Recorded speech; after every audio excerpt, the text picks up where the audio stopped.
കർത്താവിൽ അനുഗ്രഹിക്കപ്പെട്ട മാതാപിതാക്കളെ, സഹോദരങ്ങളെ, ആത്മീക വളർച്ച എന്നാൽ എന്താണ്? ആത്മാവിൽ വളരുക എന്നാണ് ആത്മീക വളർച്ചയുടെ അർത്ഥം. ദൈവം തൻ്റെ ആത്മാവിനെ നമുക്ക് തന്നിട്ടുണ്ട്. ആ ലഭിച്ച ആത്മാവിൽ നമ്മൾ ശക്തിപ്പെടുകയും നമ്മൾ വളരുകയും ചെയ്യുമ്പോൾ ആ അനുഭവത്തിൻ്റെ പേരാണ് ആത്മീക വളർച്ച എന്നുള്ളത്. നമുക്ക് പുറമേ ഒരു മനുഷ്യനുണ്ട്, അതിനേക്കാൾ ശക്തനായൊരു മനുഷ്യൻ അകത്തുണ്ട്. ഈ പുറമേയുള്ള മനുഷ്യനെയാണ് നാം ഏറെ ശ്രദ്ധിക്കുന്നത്. അതിനെ മോടിയോടുകൂടെ മനോഹരമായി ഒരുക്കി ആരോഗ്യത്തോടെ കൂടെ കൊണ്ടു നടക്കുവാൻ നമ്മൾ ഏറെ ശ്രദ്ധിക്കുന്നുണ്ട്. എന്നാൽ അതിനേക്കാൾ ഉപരി അകത്തെ മനുഷ്യനെക്കുറിച്ച് നാം ചിന്തിക്കാറുണ്ടോ? അകത്തെ മനുഷ്യൻ നമ്മളിൽ വളരുന്നുണ്ടോ? അകത്തെ മനുഷ്യൻ്റെ വളർച്ചയാണ് ആത്മീക വളർച്ച. അതുപോലെ നമുക്ക് നമ്മുടെ ഉള്ളിൽ ദൈവരാജ്യമുണ്ട്, പുറമേ ഒരു ലോകത്തിൻ്റെ രാജ്യവുമുണ്ട്. ഈ ലോകത്തിൻ്റെ രാജ്യത്തെക്കുറിച്ചാണ് നാം ഏറെ ശ്രദ്ധിക്കുന്നത്. പ്രത്യേകിച്ച് പ്രതിസന്ധിയുടെ ഈ കാലഘട്ടങ്ങളിൽ ലോകത്തിൻ്റെ കാര്യങ്ങളൊക്കെ നമ്മളേറെ ചർച്ച ചെയ്യുന്നതും ഏറെ ചിന്തിക്കുന്നതും ആ കാര്യങ്ങളെക്കുറിച്ചാണ് നാം ഏറെ ബന്ധപ്പെടുന്നതും. പക്ഷെ അകത്തൊരു ദൈവരാജ്യം സ്ഥാപിതമായിട്ടുണ്ട്. ഉള്ളിൽ ദൈവരാജ്യം കർത്താവ് നമുക്ക് തന്നിട്ടുണ്ട്. ആ ദൈവരാജ്യത്തിൻ്റെ അനുഭവത്തെക്കുറിച്ച് നാം ചിന്തിക്കാറുണ്ടോ? ദൈവരാജ്യ അനുഭവം നമ്മളിൽ വർദ്ധിച്ച് വരുന്നുണ്ടോ? അപ്പം ഇതാണ് ഒരു ആത്മീക വളർച്ച എന്ന് പറഞ്ഞാൽ, ആത്മാവിലുള്ള വളർച്ച, അകത്തെ മനുഷ്യൻ്റെ വളർച്ച, ദൈവരാജ്യത്തിൻ്റെ വളർച്ച. ഈ വളർച്ചയാണ് ഈ പരിശുദ്ധമായ ധ്യാനത്തിൻ്റെ മുഖ്യമായ ഉദ്ദേശ്യം. മറ്റെല്ലാ ചിന്തകളും വെടിഞ്ഞുകൊണ്ട് ദൈവത്തിൻ്റെ പരിശുദ്ധാത്മാവെ, അവിടെ എന്നിൽ ശക്തിപ്പെടണമേ, എന്നിൽ വളരണമേ എന്ന ഒരാഗ്രഹം നമുക്കെല്ലാവർക്കും ഉണ്ടാകണം. ദൈവത്തിൻ്റെ രാജ്യത്തെക്കുറിച്ചുള്ള ചിന്ത നമ്മൾ ഏറ്റവും അധികമായി ബാധിക്കണം. ഈ പുറമേ കാണുന്ന ലോകമൊക്കെ അഴിഞ്ഞു പോകും. പുറമേ കാണുന്ന ലോകത്തിൻ്റെ ചിന്തകളും ഇല്ലാതായിത്തീരും. പ്രതിഭാസങ്ങൾ മാറിപ്പോകും. നിത്യമായ രാജ്യത്തിൻ്റെ പ്രജകളായിരിക്കാനാണ് ദൈവം നമ്മളെ വിളിച്ചിരിക്കുന്നത്. ആ ദൈവരാജ്യം ഈ ഭൂമി വെച്ച് തന്നെ അനുഭവിച്ച് തുടങ്ങണം. അതിൻ്റെ പൂർത്തീകരണമാണ് നിത്യതയിൽ നമുക്ക് ലഭിക്കാനിരിക്കുന്ന ദൈവരാജ്യം. ആ ആത്മീക ചിന്തകളാൽ നിറയുവാൻ ദൈവത്തിൻ്റെ പരിശുദ്ധാത്മാവ് നമ്മളെ സഹായിക്കട്ടെ. നമ്മുടെ ധ്യാനത്തിനായിട്ട് തിരഞ്ഞെടുക്കുന്ന വേദഭാഗം വിശുദ്ധനായ യോഹന്നാൻ്റെ സുവിശേഷം 14-ാം അധ്യായത്തിൻ്റെ 16-ാം വാക്യം. വിശുദ്ധ യോഹന്നാൻ്റെ സുവിശേഷം 14-ാം അധ്യായത്തിൻ്റെ 16-ാം വാക്യം. എന്നാൽ ഞാൻ പിതാവിനോട് ചോദിക്കും, അവൻ സത്യത്തിൻ്റെ ആത്മാവ് എന്ന മറ്റൊരു കാര്യസ്ഥനെ എന്നേക്കും നിങ്ങളോടുകൂടെ ഇരിക്കേണ്ടതിന് നിങ്ങൾക്ക് തരും. എന്നാൽ ഞാൻ പിതാവിനോട് ചോദിക്കും, അവൻ സത്യത്തിൻ്റെ ആത്മാവെന്ന മറ്റൊരു കാര്യസ്ഥനെ എന്നേക്കും നിങ്ങളോടുകൂടെ ഇരിക്കേണ്ടതിന് നിങ്ങൾക്ക് തരും. ശിഷ്യന്മാരോട് യേശു പറഞ്ഞു, ഞാൻ പോകുന്നത് നല്ലത്, ഞാൻ നിങ്ങളെ വിട്ട് പിരിയുകയാണ്, അത് നല്ലതാണ്. ഞാൻ പോയാൽ പിതാവിനോട് ചോദിക്കും, ആ പിതാവ് നിങ്ങൾക്ക് മറ്റൊരു കാര്യസ്ഥനെ അയച്ചു തരും. ആ കാര്യസ്ഥൻ്റെ പേരാണ് സത്യത്തിൻ്റെ ആത്മാവെന്ന മറ്റൊരു കാര്യസ്ഥൻ. അപ്പം യേശു ഈ ലോകം വിട്ട് പോയപ്പോൾ തൻ്റെ മക്കളായി നമുക്ക് തന്ന ഏറ്റവും വലിയ ദാനമാണ് പരിശുദ്ധാത്മാവ്. ഈ പരിശുദ്ധാത്മാവ് വിശുദ്ധ മാമോദീസായിലൂടെ നമ്മുടെ എല്ലാം ജീവിതത്തിലേക്ക് വന്നിരിക്കും. ഉള്ളിൽ പരിശുദ്ധാത്മാവ് ഉണ്ടെന്നുള്ള ബോധ്യമാണ് ആത്മീക വളർച്ചയുടെ അടിത്തറ. അവിടെയാണ് ആത്മീക ജീവിതം കെട്ടിപ്പടുത്തേണ്ടത്. ഉള്ളിൽ പരിശുദ്ധാത്മാവ് ഉണ്ടെന്നുള്ള ബോധം ഈ വചനം കേൾക്കുന്നവരിലുണ്ടോ?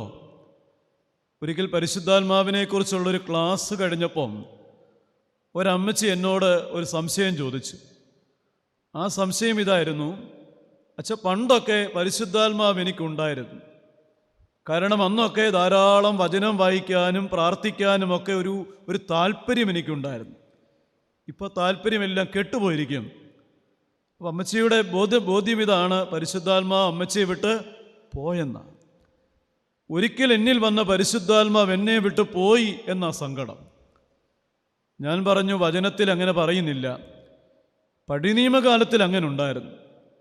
പഴയ നിയമത്തിൽ ദൈവം തൻ്റെ അഭിഷിക്തന്മാർക്ക് പരിശുദ്ധാത്മാവിനെ കൊടുക്കുമെങ്കിലും അവരെന്ന് ദൈവകൃപയിൽ നിന്നും അനുസരണത്തിൽ നിന്നും ആത്മീക ജീവിതത്തിൽ നിന്നും വിട്ടുമാറുന്നുവോ അന്ന് കൊടുത്ത ആത്മാവിനെ തിരികെ എടുക്കുമായിരുന്നു. അങ്ങനെ ശൗൽ രാജാവിൽ നിന്ന് ദൈവാത്മാവിനെ തിരികെ എടുത്തത്. ദാവീദ് പാപം ചെയ്തു കഴിഞ്ഞ് ദൈവത്തോട് നിലവിളിച്ചു, നിന്റെ ആത്മാവിനെ എന്നിൽ നിന്ന് എടുക്കല്ലേ. അതങ്ങനെയായിരുന്നു. പക്ഷെ പുതിയ നിയമത്തിൽ അങ്ങനെയല്ല. ഞാൻ സത്യത്തിൻ്റെ ആത്മാവെന്ന മറ്റൊരു കാര്യസ്ഥനെ എന്നേക്കും നിങ്ങളോടുകൂടെ ഇരിക്കേണ്ടതിന് നിങ്ങൾക്ക് തരും. എത്ര നാളിരിക്കാനാ? എന്നേക്കും, അവസാനം വരെ, പൂർണ്ണമായി രക്ഷിക്കുന്നത് വരെ, കർത്താവിൻ്റെ രണ്ടാമത്തെ വരവ് വരെ നമ്മൾ ഇരിക്കാൻ വേണ്ടി വന്നവനാണ് പരിശുദ്ധാത്മാവ്. പരിശുദ്ധാത്മാവ് വിട്ടു പോകുന്നില്ല. കൊരിന്തിലെ ക്രിസ്ത്യാനികൾ അവർ പരിശുദ്ധാത്മാവിനെ പ്രാപിച്ചവരായിരുന്നു. പക്ഷെ എന്നിട്ടും പലരും പാപം ചെയ്യുന്നവരായിരുന്നു. എന്നിട്ടും പരിശുദ്ധാത്മാവരെ വിട്ടു പോയില്ല. അവരുടെ പൗലോസ്ലീഹ പറയുന്നൊരു വചനമുണ്ട്, 1 കൊരിന്ത്യർ 3:16.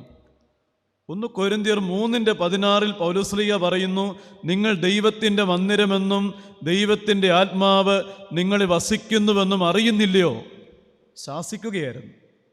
അവരെ ശാസിക്കുകയെ അറിയത്തില്ലേ? നിങ്ങൾ ദൈവത്തിൻ്റെ പള്ളിയാണെന്നറിയത്തില്ലേ?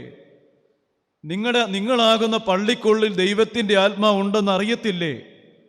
എന്നിട്ടും നിങ്ങൾ എന്തിനാ പാപം ചെയ്യുന്നത്? നിങ്ങൾക്കെങ്ങനെ പാപം ചെയ്യാൻ കഴിയും എന്നാണ് പൗലോസ്ലീഹായുടെ ചോദ്യം. പാപം ചെയ്തിട്ടും ദൈവാത്മാ അവരെ വിട്ട് പോയില്ല. പിന്നെന്താ സംഭവിക്കുന്നത്? ഉള്ളിൽ ദൈവാത്മാവ് സങ്കടപ്പെടുന്നുണ്ട്. അനേകം ക്രിസ്ത്യാനികളിലും ദൈവത്തിൻ്റെ ആത്മാവിരുന്ന് സങ്കടപ്പെടുന്നുണ്ട്. എഫേസ്യ ലേഖനം 4:30 പൗലോസ് എഴുതുകയാണ്, എഫേസ്യർ 4:30, ദൈവത്തിൻ്റെ പരിശുദ്ധാത്മാവിനെ ദുഃഖിപ്പിക്കരുത്, അവനാലല്ലോ നിങ്ങൾക്ക് വീണ്ടെടുപ്പ് നാളിൻ്റെ മുദ്ര വീണിരിക്കുന്നത്. വീണ്ടെടുപ്പിൻ്റെ മുദ്രയാണ്, രക്ഷയുടെ മുദ്രയാകുന്ന പരിശുദ്ധാത്മാവ് നിങ്ങൾക്ക് വീണിരിക്കുന്നു, നിങ്ങൾ വന്നിരിക്കുന്നു. ആ പരിശുദ്ധാത്മാവിനെ ആരും സങ്കടപ്പെടുത്തരുത്, ആരും വിഷമിപ്പിക്കരുത്. അവിടെയാണ് ഞാൻ പറഞ്ഞ ഇതാണ് ചാരം മൂടിയ കണൽക്കട്ടയെക്കുറിച്ച് ഈ അമ്മച്ചിയോട് പറഞ്ഞു. ചാരം മൂടിക്കിടക്കുന്ന കണൽക്കട്ടയെക്കുറിച്ച് നമുക്കെല്ലാം അറിയാം.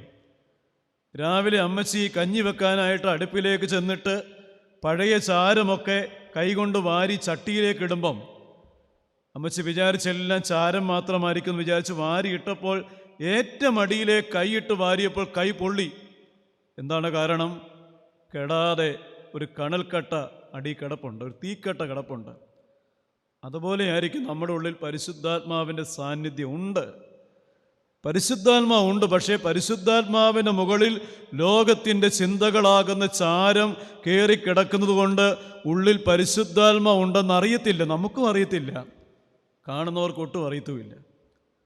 നമ്മളെ കാണുന്നവർക്ക് പരിശുദ്ധാത്മാവിനെ കാണാൻ പറ്റുന്നില്ല എന്ന് മാത്രമാണ് നമുക്ക് തന്നെ അറിയാൻ വയ്യ ഉണ്ടെന്ന്. കാരണം എന്താണ്? ലോകത്തിൻ്റെ ചാരം കയറി കിടക്കുക. ലോക ചിന്തകൾ നമ്മളെ ബാധിച്ചിരിക്കും. ലോകത്തിൻ്റെ വിചാരങ്ങൾക്ക് ഒന്നാം സ്ഥാനം. ലോകത്തിൻ്റെ തിന്മകളിലേക്ക് നാം വീണുപോയിരിക്കും. ഇവിടെയാണ് ആ ചാരം മാറണമെങ്കിൽ ഊതി കത്തിക്കണം. ഈ കണൽക്കട്ട ഊതി കത്തിക്കണം, തീ കത്തണം, തീ ജ്വലിക്കണം. നമ്മിൽ പരിശുദ്ധാത്മാവ് വളരണം. പരിശുദ്ധാത്മാവ് നമ്മിൽ വളരുമ്പോൾ ദൈവരാജ്യം വളരും, അകത്തെ മനുഷ്യനും വളരും. ദൈവരാജ്യം വളരും ഉള്ളിൽ. ദൈവരാജ്യം വളർന്നാൽ പിന്നെ അനന്ത സന്തോഷമാണ്. ലോകത്തിൻ്റെ നിരാശകളൊന്നും ബാധിക്കത്തില്ല. ലോകത്തിന് പുറമേയുള്ള വേദനകളും നമ്മുടെ ഉള്ളിലേക്ക് വ്യാപരിക്കത്തില്ല. ഉള്ളിൽ നിറയുന്ന മഹാസന്തോഷം അനുഭവിപ്പാൻ കഴിയും. ആ വലിയ അനുഭവം തരുന്നത് പരിശുദ്ധാത്മാവാണ്. പരിശുദ്ധാത്മാവ് ഉള്ളിലുണ്ട്. ഇനി പരിശുദ്ധാത്മാവിൽ നമ്മൾ വളരണം.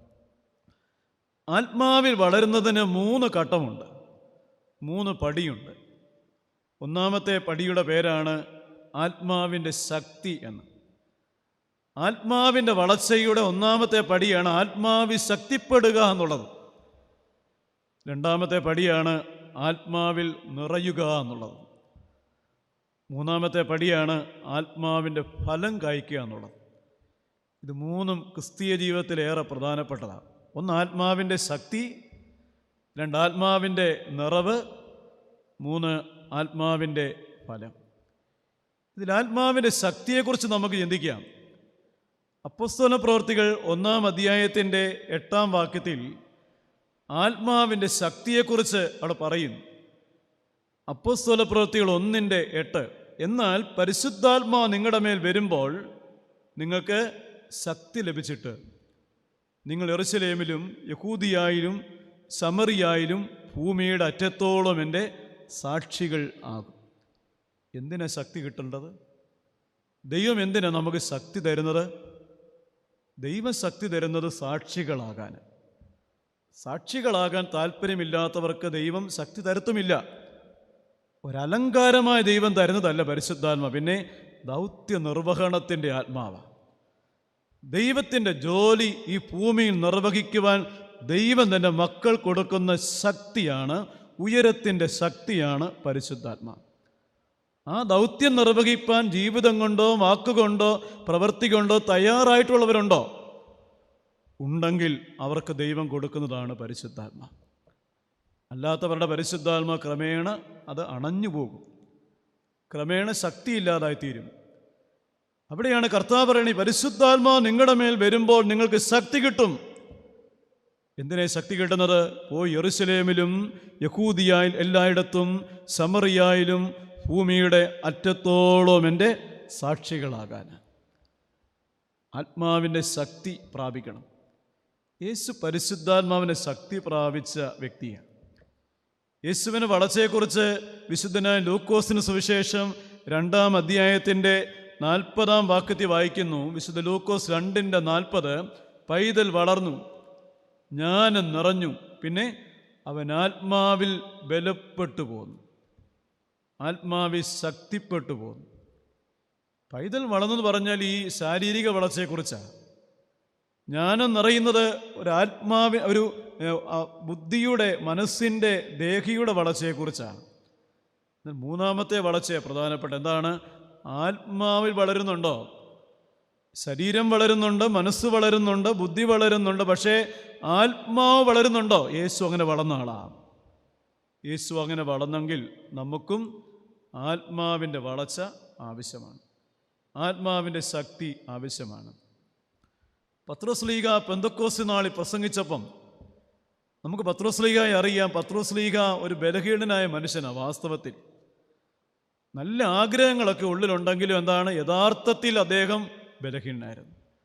ആരെല്ലാം നിന്നെ തള്ളിപ്പറഞ്ഞാലും ഞാൻ നിന്നെ തള്ളിപ്പറയത്തില്ലെന്ന് പറഞ്ഞത് പത്രോസാ. വെറുതെ പറഞ്ഞല്ല, അത്ര ആഗ്രഹമാണ്. എൻ്റെ കർത്താവേ, ആരെല്ലാം നിന്നെ തള്ളിപ്പറഞ്ഞാലും ഞാൻ നിന്നെ തള്ളിപ്പറയത്തില്ലെന്ന് പറഞ്ഞത് അത്ര ആത്മാർത്ഥതയോടെയാണ്, ക്രിസ്തുവിൻ്റെ സ്നേഹം നിറഞ്ഞിട്ട. എന്നിട്ടും അദ്ദേഹം ഭയന്ന് യേശുവിനെ അറിയത്തില്ലെന്ന് പറഞ്ഞു. 3 വട്ടം തള്ളിപ്പറഞ്ഞു. അതാ ബലഹീനനായ മനുഷ്യൻ. നമ്മൾ പലപ്പോഴും അങ്ങനെ പുറമെ വലിയ വിശ്വാസമൊക്കെ പറയും, വിശ്വാസമൊക്കെ പ്രകടിപ്പിക്കും. യഥാർത്ഥ ജീവിതത്തിൻ്റെ വേദനകൾ വരുമ്പോൾ, യഥാർത്ഥ ജീവിതത്തിൻ്റെ ഭീഷണികൾ വരുമ്പോൾ പത്രോസിനെ പോലെ തളർന്നു പോകും. ഏലിയാവിനെ പോലെ ചൂരച്ചെടി തണലിൽ തടന്നു കിടന്നിട്ട് പറയും, മതി യഹോവേ, എനിക്ക് ജീവിച്ചതൊക്കെ മതി, ഞാൻ ആരെക്കാളും നല്ലവനൊന്നുമല്ല, അങ്ങ് എടുത്തോണേ എന്ന് പറയും. അത് നമ്മുടെയൊക്കെ ഒരു അവസ്ഥ. അതാ ബലഹീനതയെന്ന് പറഞ്ഞാൽ. മനുഷ്യജീവിതത്തിൻ്റെ മുഖമുദ്രയാണ് ബലഹീനത. പലപ്പോഴും വിശുദ്ധി ജീവിക്കണമെന്ന് ആഗ്രഹിക്കുമെങ്കിലും പലപ്പോഴും പാപം ചെയ്യും. തെറ്റു പറയരുതെന്ന് ആഗ്രഹിക്കുമെങ്കിലും കള്ളം പറയും. തിന്മകളെ പിന്നെയും പിന്നെയും വീണു പോകും. എന്താ കാരണം? നാം ബലഹീനരാണ്. അങ്ങനെ ബലഹീനനായ പത്രോസാണ് ആ പെന്തക്കോസ്ത് നാളിൽ പരിശുദ്ധാത്മാവിനെ പ്രാപിച്ചു കഴിഞ്ഞപ്പോൾ എഴുന്നേറ്റ് പ്രസംഗിച്ചു. എന്താണ്? നിങ്ങൾ ക്രൂശിച്ചവനായ യേശു ക്രിസ്തുവിനെ ദൈവം നിങ്ങളുടെ ന്യായാധിപനാക്കി വെച്ചെന്ന് ഇസ്രായേൽ ഗൃഹം മുഴുവൻ അറിഞ്ഞുകൊള്ളട്ടെ. എന്തൊരു തീഷ്ണതയാണ്! അന്ന് നമുക്കും ആ പെന്തക്കോസ്ത് നാളിൽ ആ സെഹിയോൻ മാളികയിലൊന്ന് കൂടാൻ പറ്റിയിരുന്നെങ്കിൽ, പത്രോസിൻ്റെ തീഷ്ണമായ പ്രസംഗമൊന്ന് കേൾക്കാൻ പറ്റിയിരുന്നെങ്കിൽ, അന്ന് പകർന്ന ആത്മാവിൻ്റെ ഒരു ചെറിയ പങ്കെങ്കിലും ഒന്ന് പകർന്നു കിട്ടിയിരുന്നെങ്കിൽ എന്നൊരാഗ്രഹം ഉള്ളിലുണ്ട്. അത്ര തീഷ്ണതയേറിയ പ്രസംഗം കേട്ടപ്പോൾ 3000 പേര് ഹൃദയത്തിൽ കുത്തുകൊണ്ട് മാനസാന്തരപ്പെട്ട് വിശുദ്ധ മാമോദീസ സ്വീകരിച്ച് സഭയുടെ അംഗങ്ങളായി തീർന്നെങ്കിൽ പത്രോസിൽ വ്യാപരിച്ചത് ആത്മാവിൻ്റെ ശക്തിയാണ്. അപ്പോൾ ആത്മാവിനെ ഉള്ളിൽ കിട്ടിയാൽ മാത്രം പോരാ, എന്തു ചെയ്യണം? ശക്തിപ്പെടണം. എങ്ങനെയാണ് ഈ ശക്തിപ്പെടേണ്ടത്?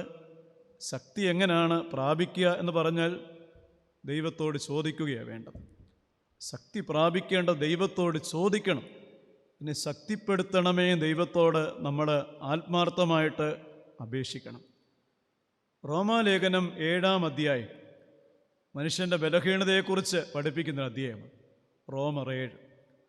റോമർ 7-ന്റെ 18-ാം വാക്യത്തിൽ പൗലോസ്ലീഹ പറയും, എന്നിൽ എന്ന് വെച്ചാൽ എൻ്റെ ജഡത്തിൽ നന്മ വസിക്കുന്നില്ല എന്ന് ഞാൻ അറിയും. നന്മ ചെയ്യുവാൻ ആഗ്രഹമുണ്ട്, പക്ഷേ പ്രവർത്തിക്കുന്നില്ല. ഇച്ഛിക്കുന്ന നന്മയല്ല, പിന്നെ ഇച്ഛിക്കാത്ത തിന്മ അത്രേ പ്രവർത്തിക്കുന്നു. അതാ മനുഷ്യൻ. റോമാലേഖനം 7-ാം അധ്യായത്തിൻ്റെ 18-ാം വാക്യം വായിച്ചത്.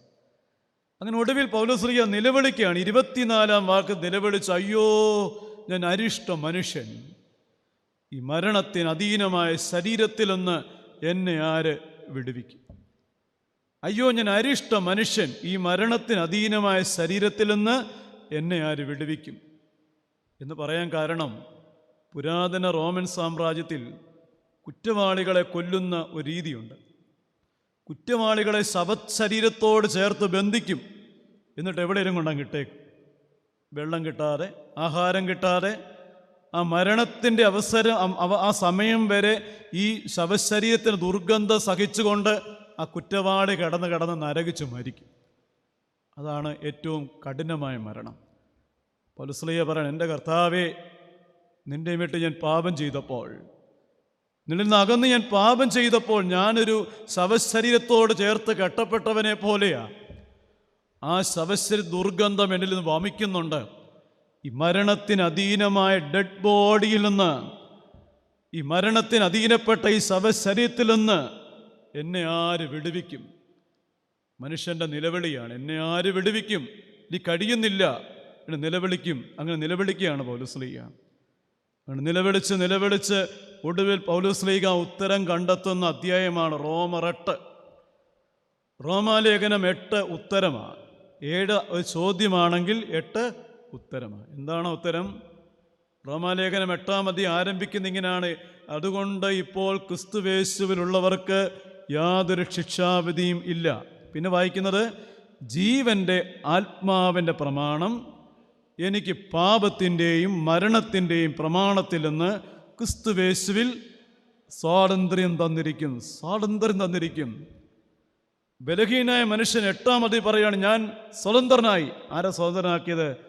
ജീവൻ്റെ ആത്മാവ്, പരിശുദ്ധാത്മാവ് എന്നെ സ്വതന്ത്രനാക്കി.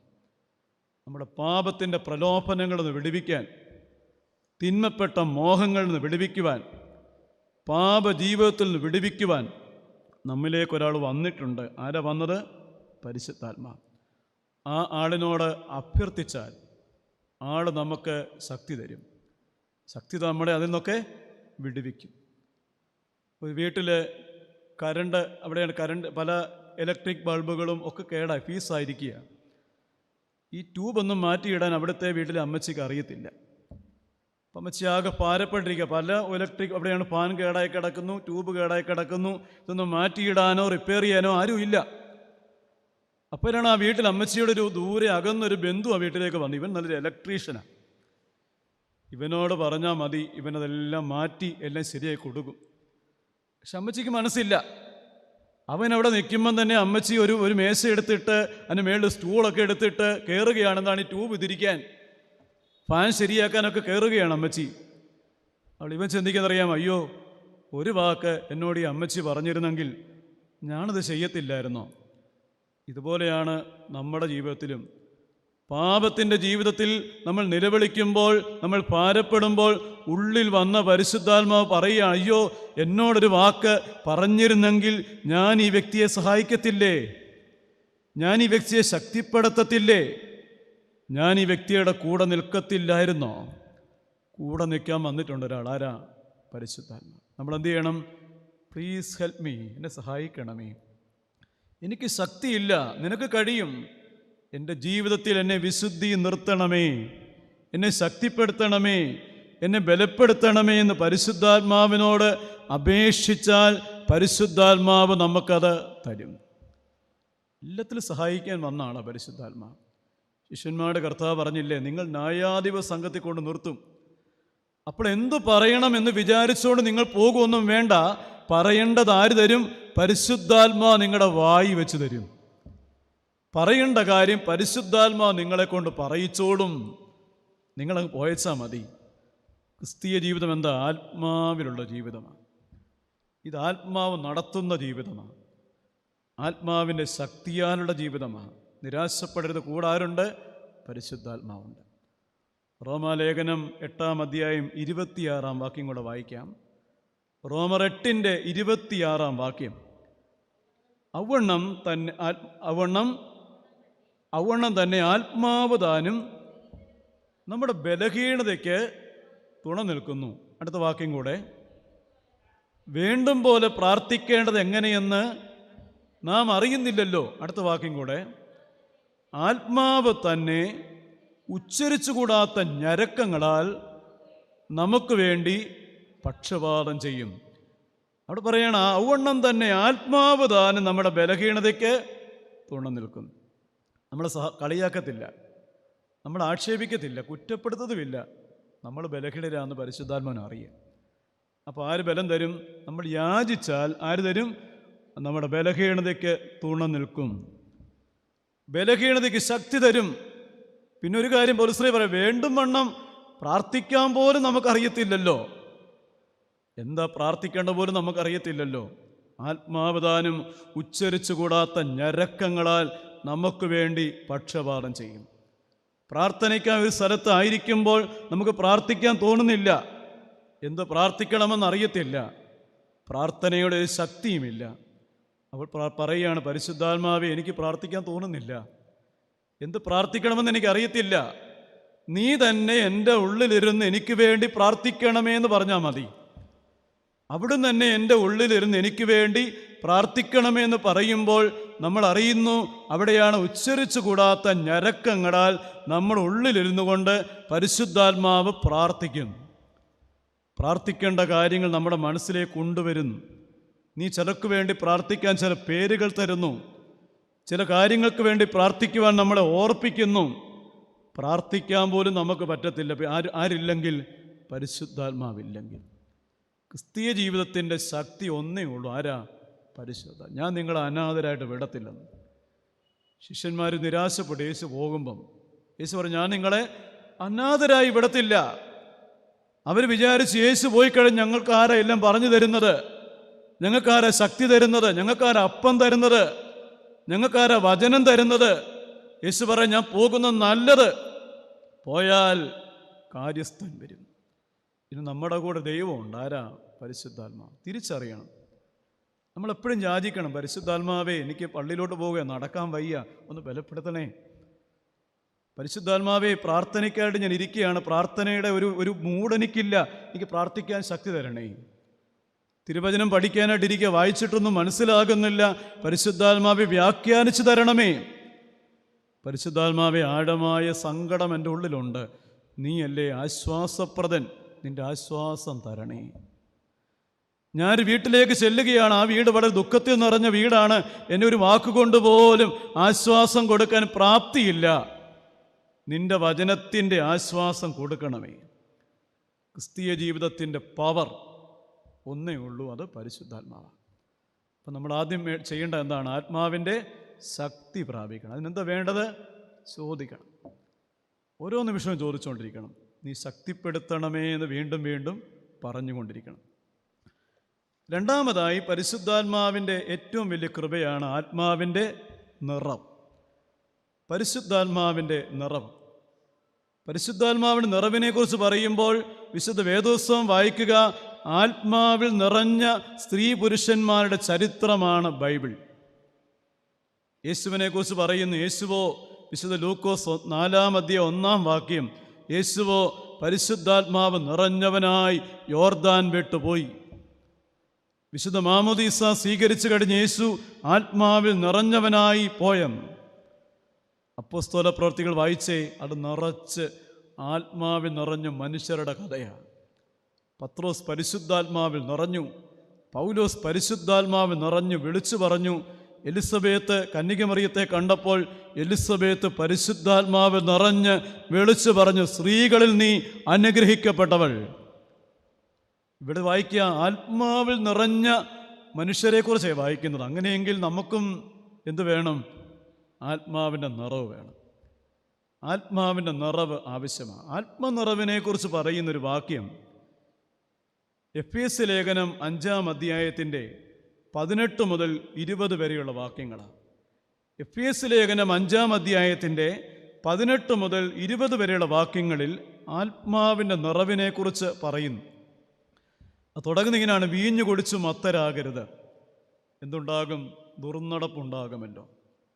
എഫേസസിൽ ധാരാളം വീഞ്ഞുണ്ടായിരുന്നു, ധാരാളം മുന്തിരിത്തോട്ടങ്ങളുണ്ടായിരുന്നു, വീടുകളൊക്കെ വീഞ്ഞുണ്ടായിരുന്നു. നമ്മുടെ വീട്ടിൽ വരുമ്പം കാപ്പി വേണോ ചായ വേണോ ചോദിക്കുന്നത് പോലെ അവിടെ വരുമ്പം അതിഥികളോട് ചോദിക്കുക, എന്താണ് അല്പം വീഞ്ഞെടുക്കേണ്ടതെന്ന് ചോദിക്കുന്നു. അത് സാധാരണമായ കാര്യമായിരുന്നു. അപ്പോൾ അവിടെ ഉണ്ട്. എങ്കിലും പൗലോസ്ലീഹ പറയാണ്, വീഞ്ഞു കുടിച്ച് എന്താണ്? മത്തരാകരുത്, എന്തുണ്ടാകും? ദുർനടപ്പുണ്ടാകുമല്ലോ. അത് കഴിഞ്ഞ് പറയാണ്, എന്താ പിന്നെ കുടിക്കേണ്ടത്? നിങ്ങൾ വീഞ്ഞ് കുടിക്കരുത്, പിന്നെ എന്ത് ചെയ്യണം? പുതുവീഞ്ഞാകുന്ന പരിശുദ്ധാത്മാവിനെ കുടിക്കണം.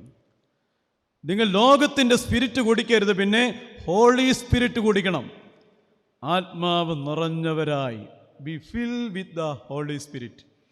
ആത്മാവ് നിറഞ്ഞവരായി സങ്കീർത്തനങ്ങളാലും സ്തുതികളാലും ആത്മീക ഗീതങ്ങളാലും തമ്മിൽ സംസാരിച്ചും നിങ്ങളുടെ ഹൃദയത്തിൽ കർത്താവിന് പാടിയും കീർത്തനം ചെയ്തും നമ്മുടെ ദൈവവും പിതാവുമായവന് എല്ലായ്പ്പോഴും എല്ലാറ്റിനും വേണ്ടിയും സ്തോത്രം ചെയ്തുകൊണ്ട് ഇരിപ്പീൻ. ആത്മാവിൽ നിറഞ്ഞവരെങ്ങനെ ഇരിക്കും? അതിവിടെ പറയുക. ചിലപ്പോൾ ആത്മാവിൽ നിറഞ്ഞവർ എങ്ങനെ ഇരിക്കുമെന്ന് ചോദിച്ചാൽ നമ്മളെന്തോ പറയും? അവരിങ്ങനെ ബഹളമൊക്കെ വെച്ചുകൊണ്ടിരിക്കും, അല്ലേ? എടുത്ത് ചാടിക്കൊണ്ടിരിക്കും, പിന്നെ ബോധമില്ലാതെ അങ്ങോട്ടും ഇങ്ങോട്ടുമൊക്കെ നടക്കുകയും വല്ലതൊക്കെ പറയുകയും ചെയ്യും. വീട്ടിൽ ഒരു കാര്യവും ചെയ്യത്തില്ല, എപ്പോഴും പ്രാർത്ഥന പറഞ്ഞ് ഇറങ്ങി നടക്കും. ഇതൊക്കെയാണ് നമ്മുടെ ഒരു ചിന്ത. അതുകൊണ്ട് നമ്മൾ എന്ന് തീരുമാനിച്ചെന്നറിയാമോ? നമുക്ക് ആത്മനിറവൊന്നും വേണ്ട. പിന്നെന്താണ്? ഇങ്ങനെയൊക്കെ അങ്ങ് പോയച്ചാൽ മതി. നമ്മൾ തീരുമാനിച്ചൊരു കാര്യമാണ്.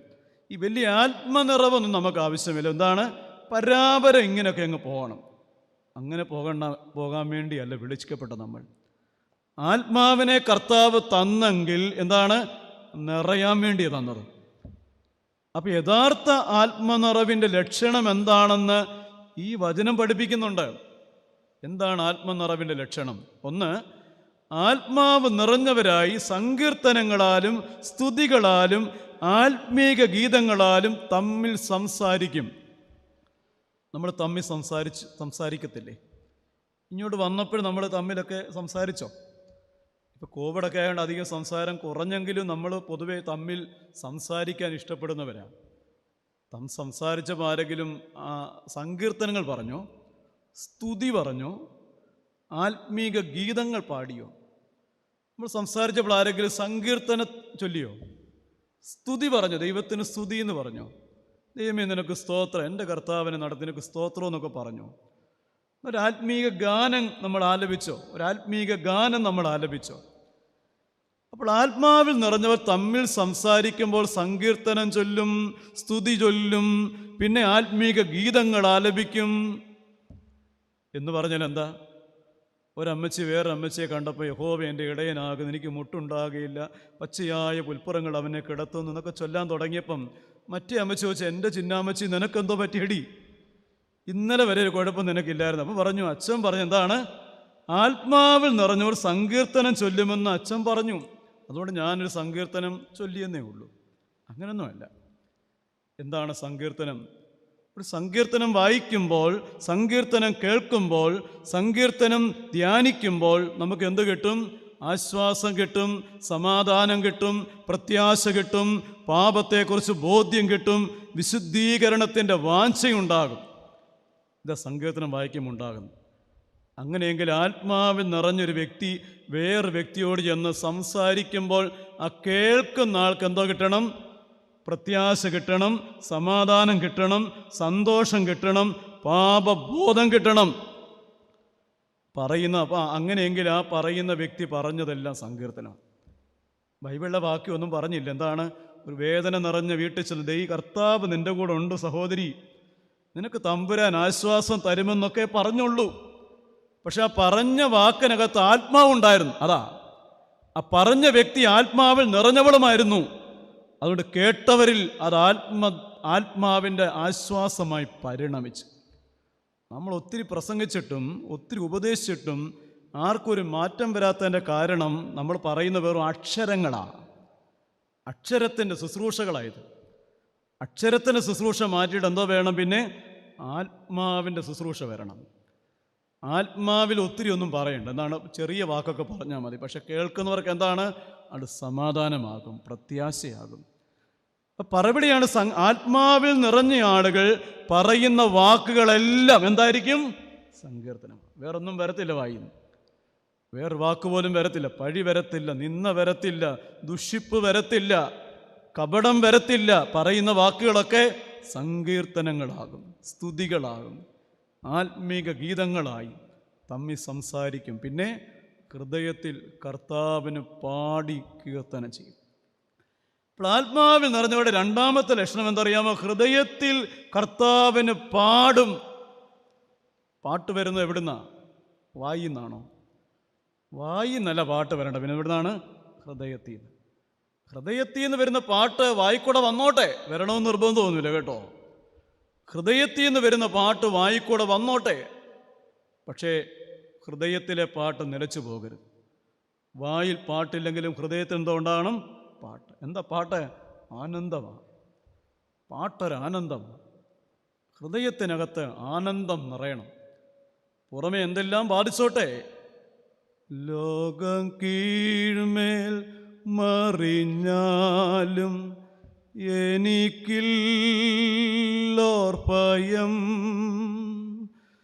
തിരമാറി ഞലച്ചാലും യേശുവൻ സങ്കേതം.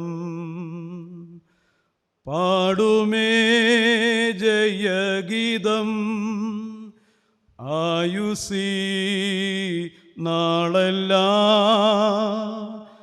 യേശുവീ മഹാസ്നേഹം എന്നുടെ നിത്യാനന്ദം. ലോകം കീഴ്മേൽ മറിഞ്ഞാലും എനിക്കില്ല ഭയം, തിരമറിഞ്ഞലച്ചാലും യേശുവൻ സങ്കേതം. പാടുമേ ജയഗീതം ആയുസ്സിൽ നാളെല്ലാം. ആരാ ഈ പാട്ട് കൊടുത്തെന്നറിയാമോ? ഉള്ളിൻ്റെ ഉള്ളിൽ ദൈവത്തിൻ്റെ പരിശുദ്ധാത്മാവ് ഞങ്ങൾക്കൊരു പാട്ട് തന്നിട്ടുണ്ട്. ആ പാട്ടിനെ തകർക്കുവാൻ ഈ ലോകത്തിൻ്റെ വേദനകൾക്കോ ലോകത്തിലെ രോഗങ്ങൾക്കോ ഒരു സങ്കടങ്ങൾക്കോ സാധ്യമല്ല. അതാ ഉള്ളിലെ ഈ പാട്ട്. ഉള്ളിലെ പാട്ടൊക്കെ നിറഞ്ഞു കവിയുക. ഹൃദയത്തിൽ കർത്താവിന് പാടും, കീർത്തനം ചെയ്യും. പിന്നെ ഒടുവിലെന്താണ്? എല്ലായ്പ്പോഴും എല്ലാറ്റിനും വേണ്ടിയും സ്തോത്രം ചെയ്യും. നന്മ വരുമ്പം മാത്രമല്ല സ്തോത്രം, വലിയ ദാനങ്ങൾ കിട്ടുമ്പോൾ മാത്രമല്ല സ്തോത്രം. ജീവിതത്തിൽ ഏത് സങ്കടം വന്നാലും രോഗം വന്നാലും നമ്മളെന്തോ പറയും? സ്തോത്രം. ദൈവത്തിന് സ്തോത്രം എന്ന് പറയും. അത് ആത്മനിറവിൻ്റെ ലക്ഷണമാണ്. ഒരു സങ്കടങ്ങൾക്ക് കീഴ്പ്പെടുത്താൻ കഴിയാത്ത ജീവിതങ്ങളാ ആത്മനിറവുള്ള ക്രിസ്ത്യാനി. ഒരു തോൽവികൾക്കും തകർക്കാൻ കഴിയാത്ത ജീവിതങ്ങളാ ആത്മാവിൽ നിറഞ്ഞ ദൈവമക്കൾ.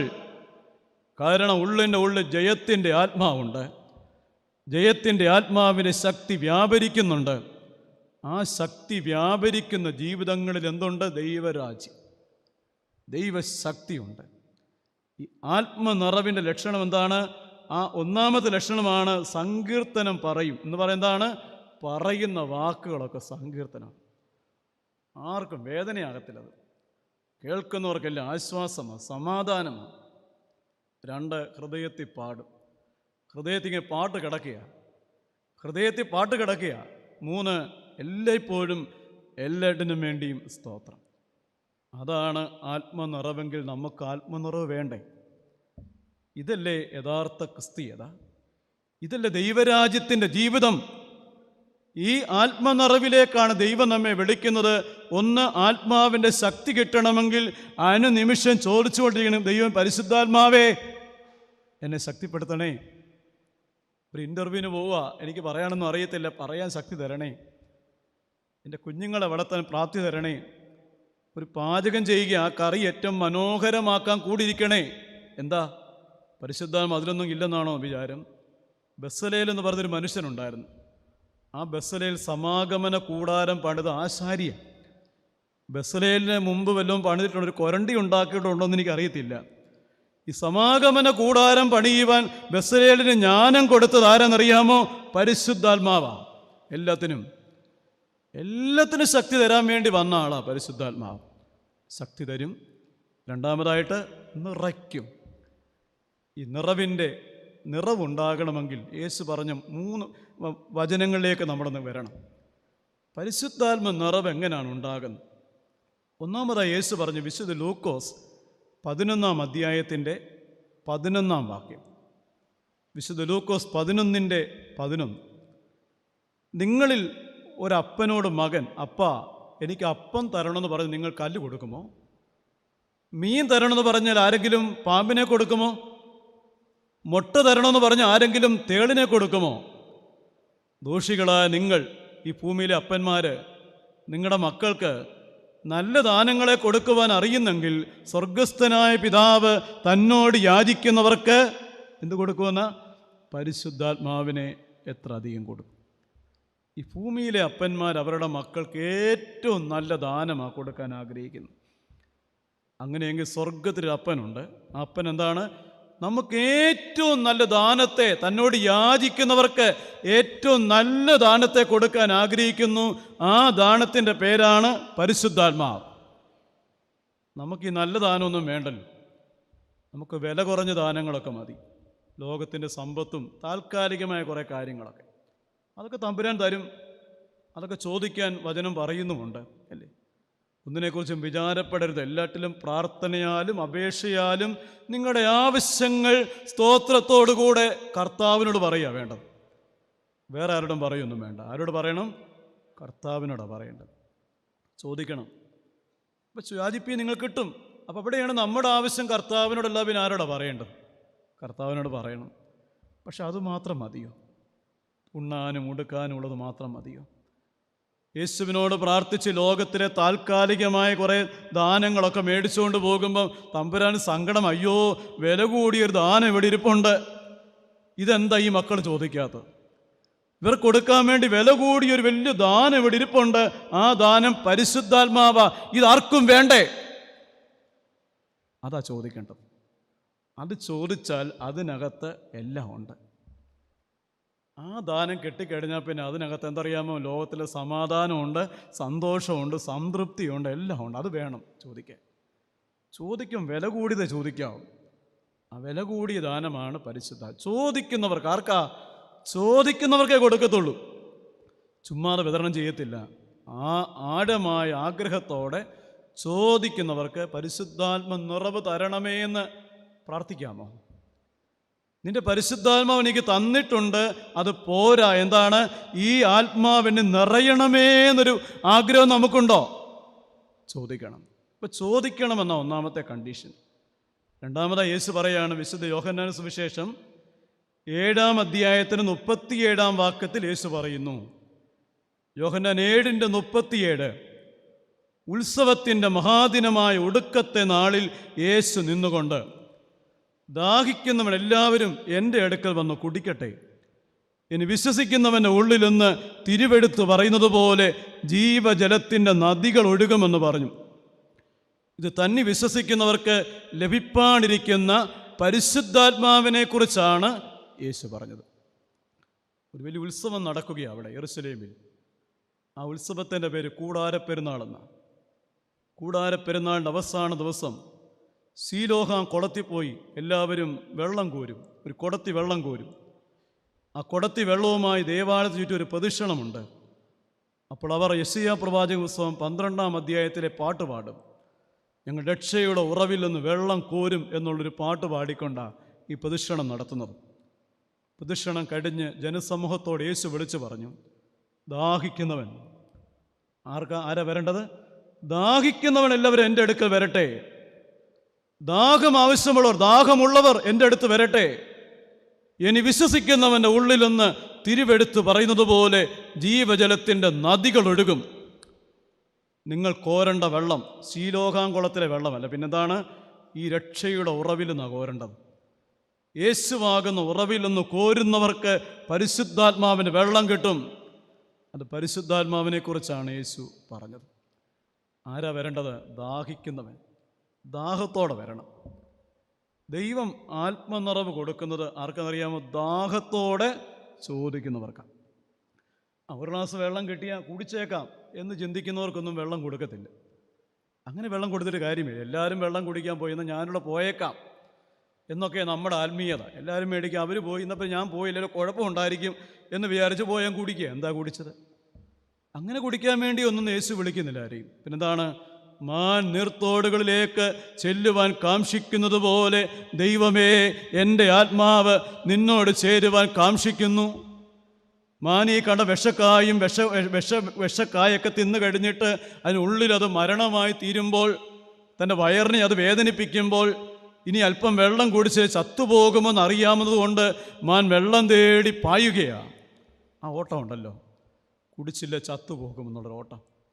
തമ്പുരാനെ, നിൻ്റെ ആത്മാവിനെ തന്നില്ലെങ്കിൽ ഞാൻ ആത്മീയമായി മരിച്ചു പോകും, എനിക്ക് വേണം, എനിക്ക് വേണം എന്ന ആഴമായ ദാഹത്തോട് ആര് ചോദിക്കുന്നുവോ അവർക്ക് കർത്താവ് പറയും, ഒരു ഗ്ലാസ് വെള്ളമല്ല, ഒരു കുടം വെള്ളമല്ല, പിന്നെന്താണ്? ഒരു നദി തരാം. അതൊരു നദിയാണ്, തീരാത്ത നദി, വറ്റിപ്പോകാത്ത നദി, ആത്മനദിയാണ്. ഒരു നദി തരാം. അതായി നിറവെന്ന് പറഞ്ഞ നദി അങ്ങ് നിറഞ്ഞു കവിയുന്നതല്ലേ. കുടം വെള്ളമൊക്കെ തീരും, ഗ്ലാസ്സിലെ വെള്ളം കുടിച്ചാൽ തീരും. ഈ നദി തീരത്തൊന്നുമില്ല, തീരാത്ത നദി, വറ്റിപ്പോകാത്ത നദിയുടെ പരിശുദ്ധാത്മ കൃപ തരും. ആഴമായ ആഗ്രഹത്തോടെ ഈ വചനം കേൾക്കുമ്പോൾ നമ്മൾ പ്രാർത്ഥിക്കുന്നുണ്ടെങ്കിൽ നമ്മിലേക്ക് തമ്പുരാൻ തരുന്ന ഒരാഴമായ കൃപയാണ് ആത്മനിറവ്. മൂന്നാമതൊരു വാക്യം കൂടെ ചിന്തിക്കാം. എസെക്കിയേൽ പ്രവാചകൻ്റെ പുസ്തകം 47-ാം അധ്യായത്തിൻ്റെ 1 മുതലുള്ള വാക്യങ്ങൾ. എസെക്കിയേൽ പ്രവചനം നമുക്ക് സുപരിചിതമായൊരു പ്രവചനമാണ്. എസെക്കിയേൽ പ്രവാചകന് യഹോവയാൻ ദൈവം നൽകുന്ന ഒരു ദർശനമാണ്. ദേവാലയത്തിൻ്റെ ഉമ്മരപ്പടിയുടെ അടിസ്ഥാനത്തു നിന്ന് അല്പം വെള്ളം ഒലിച്ചിറങ്ങുന്നത് ഞാൻ കണ്ടു. എന്നെ തമ്പുരാൻ അതിൽ കൂടെ നടത്തി. എസെക്കിയേൽ പ്രവാചകൻ എഴുതുകയാണ്, എന്നെ നടത്തുമാറാക്കി. വെള്ളം പൊങ്ങി, എൻ്റെ നരിയാണിയോളം പൊങ്ങി, കാലിൻ്റെ കുഴ വരെ വെള്ളം പൊങ്ങി. പിന്നെയും വെള്ളം പൊങ്ങി, എൻ്റെ മുട്ടറ്റം വെള്ളം പൊങ്ങി. പിന്നെയും വെള്ളം പൊങ്ങി, എൻ്റെ അരയറ്റം വെള്ളം പൊങ്ങി. ഒടുവിലോ, നീന്തിയിട്ടല്ലാതെ കടപ്പാൻ വയ്യാത്ത നീരുറവ ഇന്ന് തുറക്കനാദാ. നീന്തിയിട്ടല്ലാതെ കടപ്പാൻ വയ്യാത്ത നീരുറവ ഇന്ന്. ഇത് ആത്മനിറവിൻ്റെ വ്യത്യസ്ത നിലകളാണ്. പരിശുദ്ധ മാമോദീസായുടെ ദൈവത്തിൻ്റെ പരിശുദ്ധാത്മാവിനെ നമ്മളെല്ലാവരും പ്രാപിച്ചെങ്കിലും ഇന്ന് അനേകരിലും അന്ന് ലഭിച്ച പരിശുദ്ധാത്മാവിൻ്റെ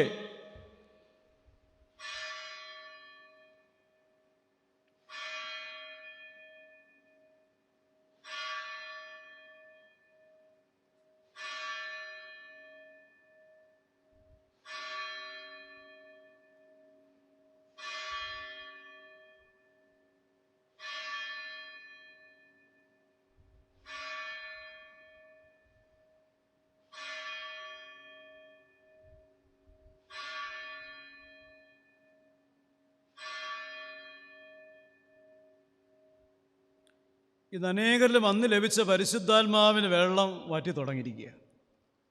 ഇന്ന് ചില ആളുകളിൽ ആത്മാവിൻ്റെ വെള്ളം ഇപ്പം നരിയാണിയോളം വെള്ളമുണ്ട്, കാലിൻ്റെ കുഴ വരെയൊക്കെ വെള്ളമുണ്ട്. അവർ വിചാരിക്കറിയാമോ, ഇത്രയൊക്കെ ആത്മീയത മതി. നമ്മളൊക്കെ പലപ്പോഴും അങ്ങനെ ചിന്തിക്കുക, വലിയ ആത്മീയതയ്ക്കൊന്നും ആരും പോകരുത്. എന്താണ് ഇത്രയൊക്കെ ആത്മീയത? എന്താണ് ആത്മീയത? ഞായറാഴ്ച പള്ളിയിൽ പോകണം, ഉള്ള ചില്ലറ നേർച്ചപ്പെട്ടി ഇടണം, മാസവരി കൃത്യമായിട്ട് കൊടുത്തേക്കണം, പിന്നെ പൊതുയോഗത്തിലൊക്കെ ഇരുന്ന് വല്ലതൊക്കെ വിളിച്ച് പറയണം, ചത്ത് കഴിഞ്ഞ് കുഴിച്ചിടാൻ ഒരു കല്ലറ ബുക്ക് ചെയ്തേക്കണം. അത് പ്രധാനപ്പെട്ട കാര്യമാണ്. അതാണ് ആത്മീയത. അതിനപ്പുറത്തേക്കൊന്നും പോകണ്ട. അത് വല്ല ആത്മീയതയാണോ? അതിനപ്പുറത്ത് പിന്നെയുമില്ലേ മുട്ടറ്റം വെള്ളമില്ലേ? മുട്ടറ്റം വെള്ളമുള്ളവൻ പറയുകയാണ്, ഏതായാലും പ്രാർത്ഥനായോഗങ്ങളിലൊക്കെ ഞാൻ സംബന്ധിക്കുന്ന ആളാണ്, ഏതായാലും നരിയാണിയേക്കാളൊക്കെ ഭേദമാണ്, അവൻ സമാധാനിക്കുന്നുണ്ട്. അതുമല്ലടോ ആത്മീയത. പിന്നെ അരയറ്റം വെള്ളമില്ലേ? അതുമല്ല ആത്മീയത. എന്താ പറയുക, നീന്തിയിട്ടല്ലാതെ കടപ്പാൻ കഴിയാത്തൊരു നദിയുണ്ട്. ഈ നരിയാണിയോളം വെള്ളത്തിലും മുട്ടറ്റം വെള്ളത്തിലും അരയറ്റം വെള്ളത്തിലുമൊക്കെ നടക്കുന്നവൻ അവനങ്ങ് നടക്കുക. എനിക്ക് അങ്ങോട്ട് പോകണം, ഞാൻ അങ്ങോട്ട് പോകും. എനിക്ക് ഇങ്ങോട്ട് പോകണം, ഞാൻ ഇങ്ങോട്ട് പോകും. ദൈവം നടത്തുവല്ല, പിന്നെന്താണ്? ഞാൻ നടക്കുക. വെള്ളം കൂടുന്തോറും ഓളങ്ങൾ എന്നെ കുറേയൊക്കെ തള്ളുന്നുണ്ടെങ്കിലും ഞാൻ എൻ്റെ സ്വന്തം വഴിക്കങ്ങ് നടക്കുക. പക്ഷേ നീന്തിയിട്ടല്ലാതെ കടപ്പാൻ വഴിയാത്ത നദിയിൽ ഞാൻ നടക്കാൻ നോക്കിയിട്ട് നടക്കാൻ പറ്റിയില്ല. കാരണം എൻ്റെ കാലങ്ങ് പൊങ്ങിപ്പോയി. പിന്നെ എന്ത് ചെയ്തറിയാമോ? ഞാൻ ആ വെള്ളത്തിന് മേളിൽ കിടന്നു കൊടുത്തു. ഓളങ്ങൾ എന്നെ എടുത്തുകൊണ്ട് ഓളങ്ങൾ ഒഴുകുന്നിടത്തേക്ക് എന്നെ കൊണ്ടുപോയി. ആത്മാവ് അവനിഷ്ടമുള്ളിടത്തേക്ക് എന്നെ കൊണ്ടുപോയി. എൻ്റെ ഇഷ്ടമല്ല, പിന്നെന്താണ്? ആത്മാവിൻ്റെ ഇഷ്ടം. അതാണ് ആത്മനിറവെന്ന് പറഞ്ഞാൽ.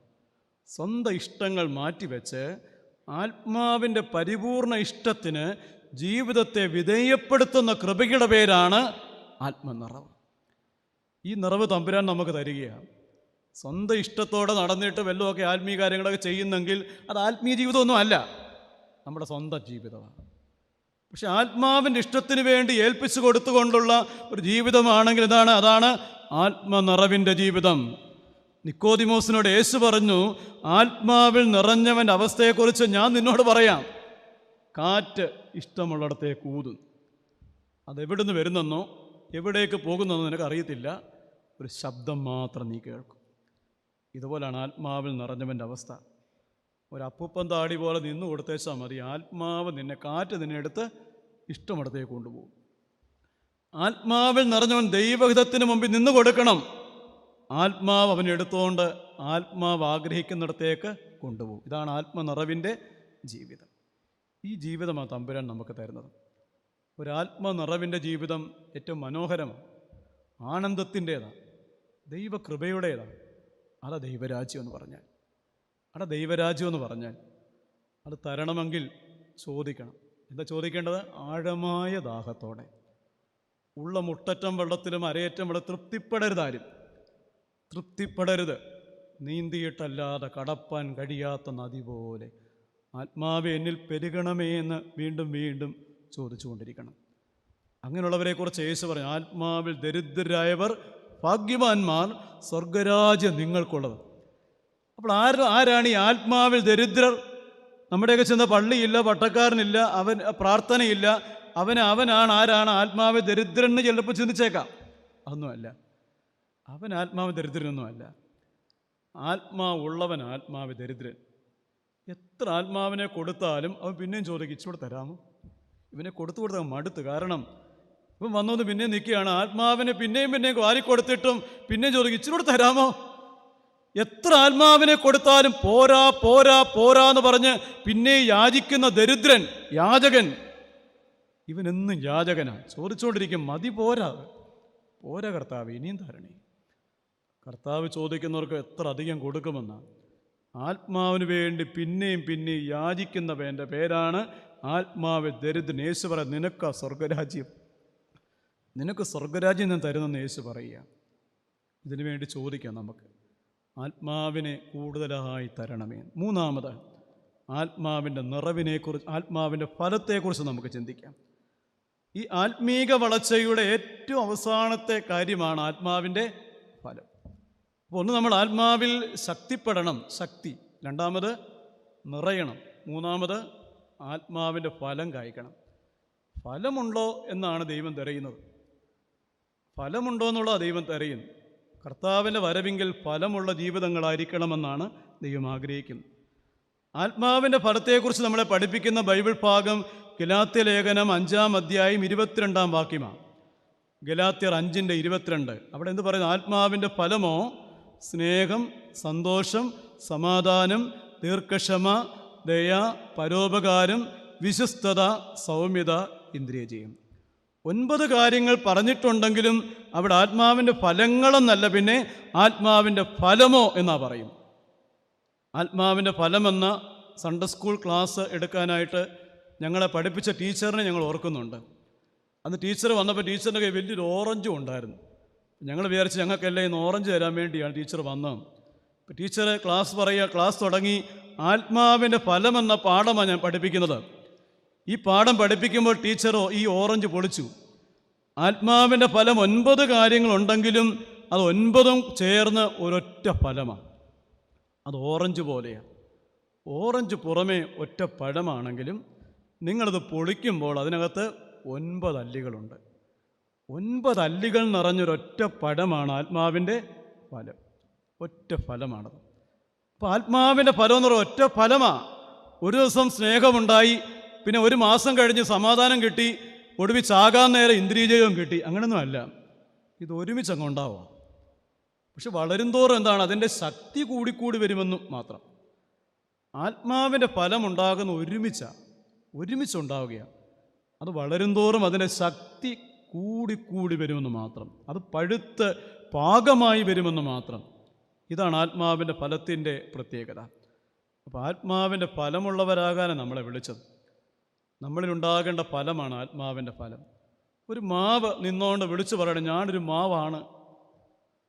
അതുപോലെ ഒരു പ്ലാവ് നിന്നുകൊണ്ട് വിളിച്ചു പറയാം, ഞാനൊരു പ്ലാവാണ്. നമ്മൾ സമ്മതിക്കുമോ? പ്ലാവാണ് എന്തോ വേണം? ചക്ക ഉണ്ടാകണം. മാവാണ് എന്തോ ഉണ്ടാകണം? മാങ്ങ വേണം.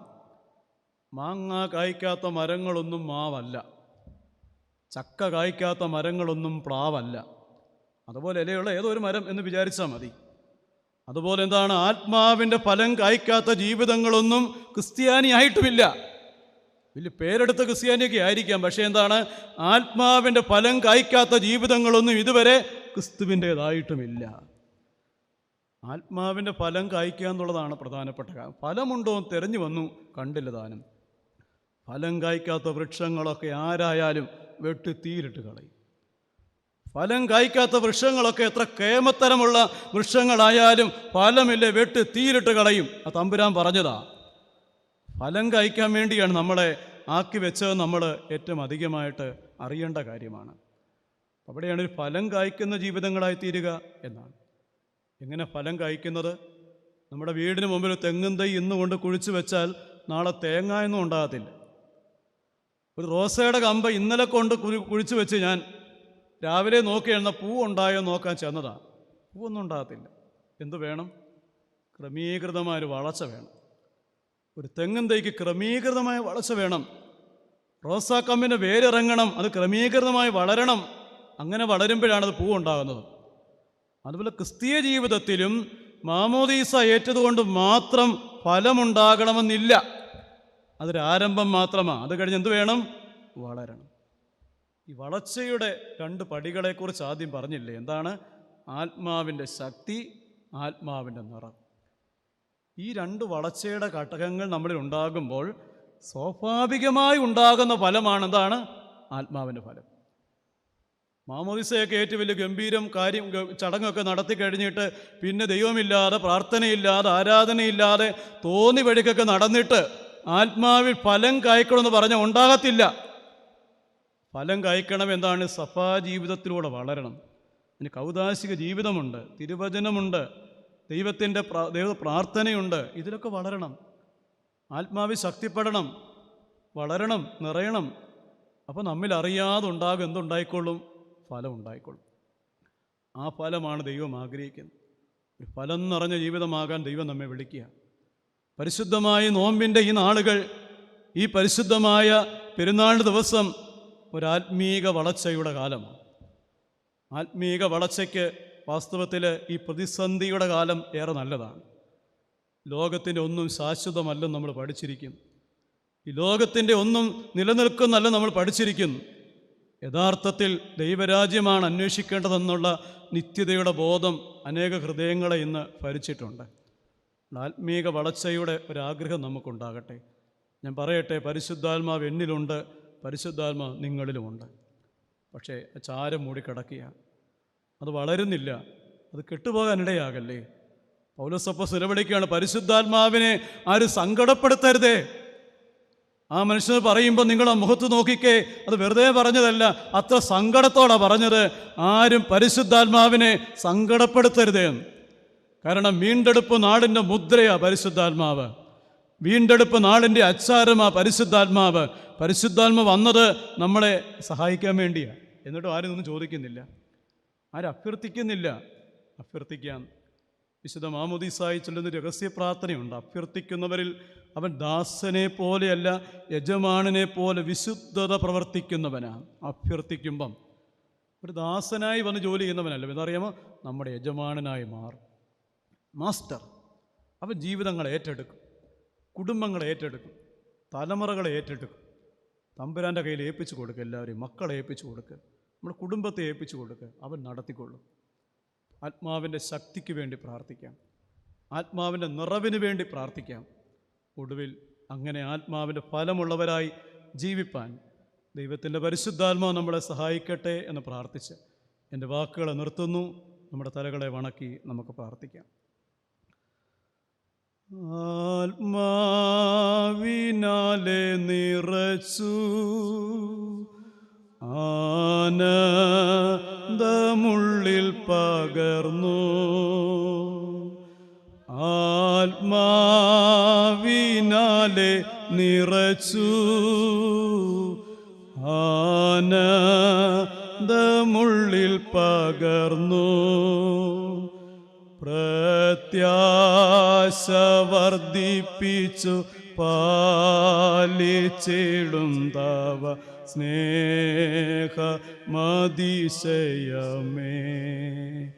പ്രത്യാശ വർദ്ധിപ്പിച്ചു പാലിച്ചിടും തവ സ്നേഹമതിശയമേ.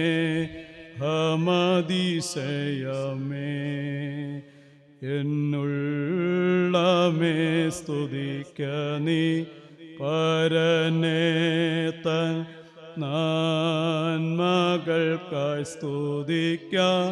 സ്തുതിക്കാമേ.